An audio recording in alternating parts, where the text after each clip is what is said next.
जाबई बलमुआ के देश हो सखी रहिया बताए द।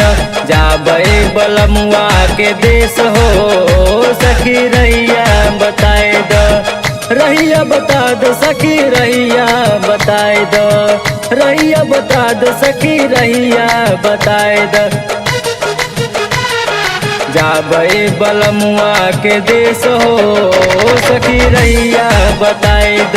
जाबई बलमुआ के देश हो सखी रहिया बताए द।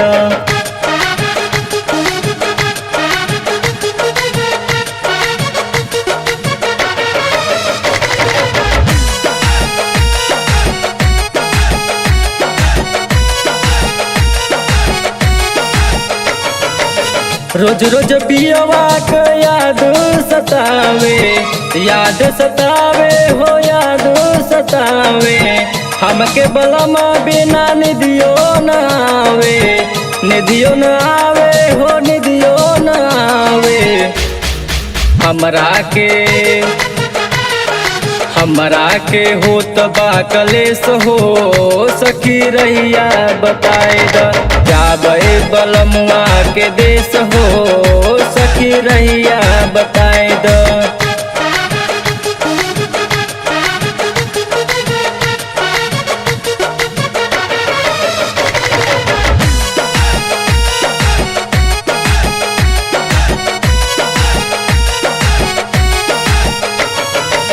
सपने में सैया सूरतिया देखावई, रतिया देखावई सूरतिया देखावई। हमका बलमुआ न आपन बनावई, आपन बनावई हो आपन बनावई। बतिया क लागल काठेस हो सखी रहिया बताए द। जाबई बलमुआ के देश हो सखी रहिया बताए द।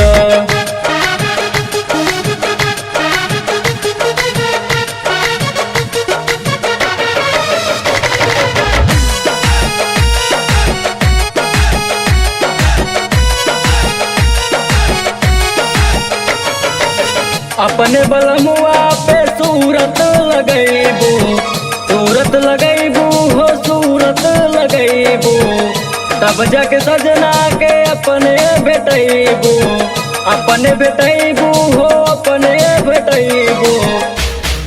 तब मिले हैं सजना नरेश हो सखी रहिया बताए द। जाबई बलमुआ के देश हो सखी रहिया बताए द।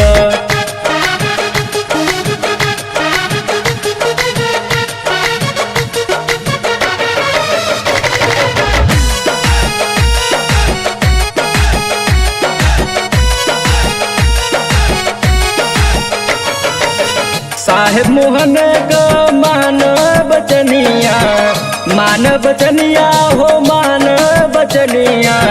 सदा सतनाम कैला भजनिया, कैला भजनिया हो कैला भजनिया। चंदन जी माने उपदेश हो सखी रहिया बताए द। जाबई बलमुआ के देश हो सखी रहिया बताए द।